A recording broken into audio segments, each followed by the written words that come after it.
Ranawat diet में आपका स्वागत है। जय श्री रामाकृष्ण।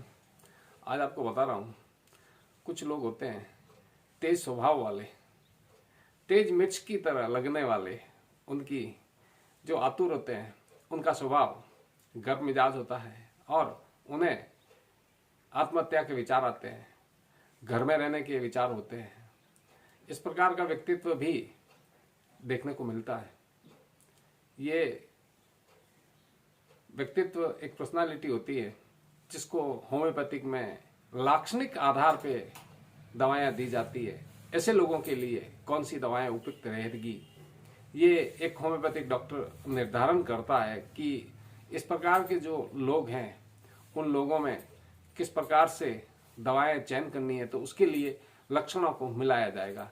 तो आज मैं आपको बात कर रहा हूं ऐसे ही रोगी जिनके स्वभाव मिर्च की तरह तेज हों, गर्म मिजाज हों, आत्महत्या के विचार आते हों, घर के अंदर ही रहने के लक्षण नजर आते हों, तो उनके लिए मैं आज एक दवा बता रहा हूं जो है कैप्सिकम।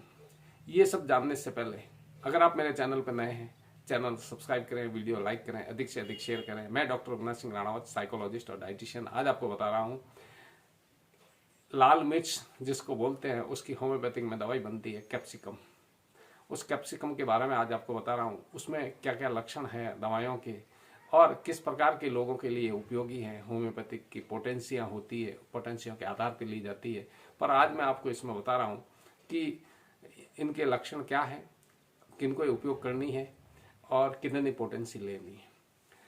मन अत्यधिक चिड़चिड़ापन होता है और ग्रहातुरता अर्थात होम सिकनेस जिसको कहते हैं, उसके साथ में अनिद्रा और आत्महत्या के विचार आते हैं। नींद नहीं आती है जिनको, उन लोगों के लिए। उनका सिर होता है जैसे फाटता हुआ दर्द हो, खांसने से अधिक होता है, तपा हुआ चेहरा, लाल गाल, चेहरा लाल, यद्यपि ठंडा रहता है वो, फिर भी उनके कानों में जलन, डंग लगने जैसी अनुभूति होती है। कानों के पीछे सूजन और दर्द होता है। कर्णमूल ग्रंथि प्रदाह होता है।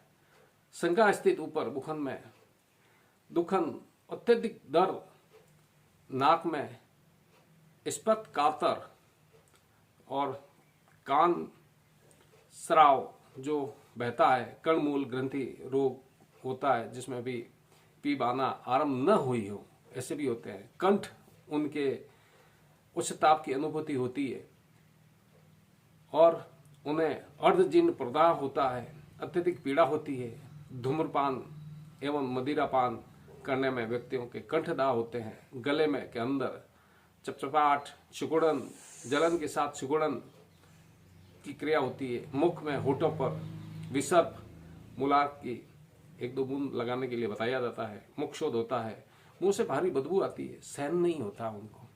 और ढीले ढाले मांसतंतु उन पर दुर्बल व्यक्तियों को विशेष उपयोगी प्रतीत होती है, जिसमें जैविताप की कमी होती है एवं शिथिल रक्त बहु स्वस्थ शीत प्रधान औषधि है। ये प्रतिक्रिया शक्ति अधिक नहीं रहती है।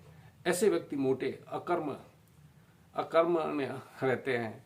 उन्हें शारीरिक परिश्रम करने से कतराते हैं वो लोग और अपनी रोजमर्रा का धंधा छोड़कर कोई कार्य नहीं करना चाहते हैं। सहज ही घर पर अपरिजनों की याद सताने लगती है। शरीर साफ सुथरा नहीं रखते हैं।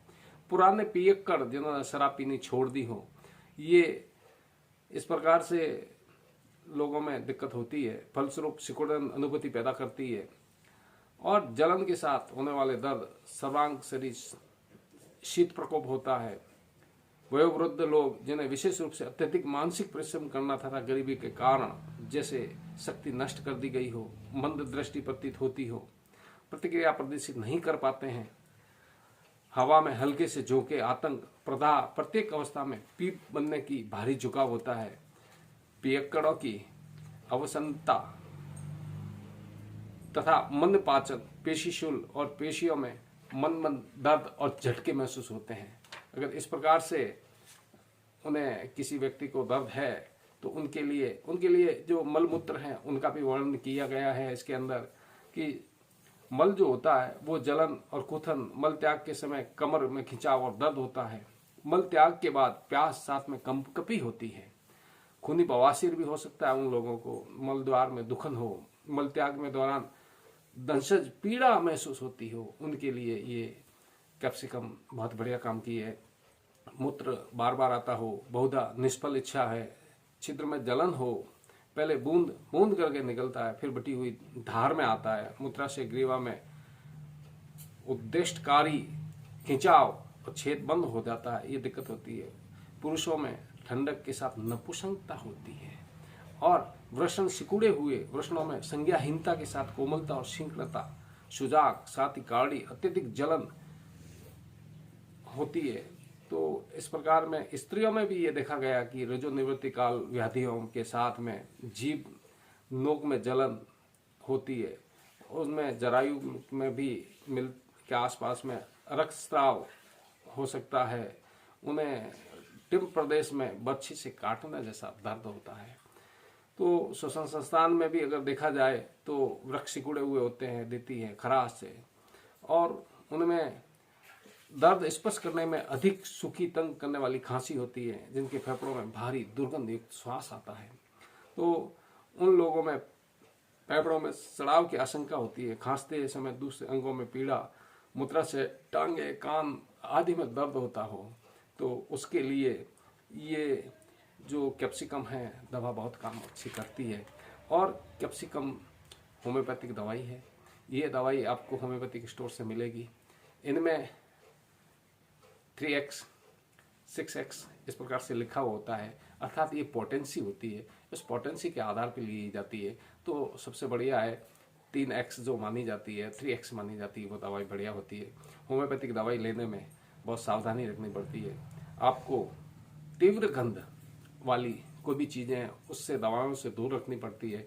मुख में आपको ये दवा लेने से पहले दातुन वगैरह कर लेने होते हैं, आधा घंटा पहले आपको मुख साफ कर लेना होता है, और आधे घंटे बाद में भी आप तीव्र गंध वाले जैसे इलायची हो, हींग हो, अगरबत्ती हो, प्याज हो, इन चीज़ों से परहेज करना पड़ेगा जिसमें उग्र या तीव्र गंध है। तो ये दवाई आपके लिए काम देगी। जो लक्षण बताएं उन लक्षणों के आधार पर ये दवाई चयन की जाती है और होम्योपैथिक डॉक्टर इसको देते हैं। आप भी अगर इसको कुशलतापूर्वक सेवन कर सकते हैं। जो कैप्सिकम दवाई लाल मिर्च से बनती है।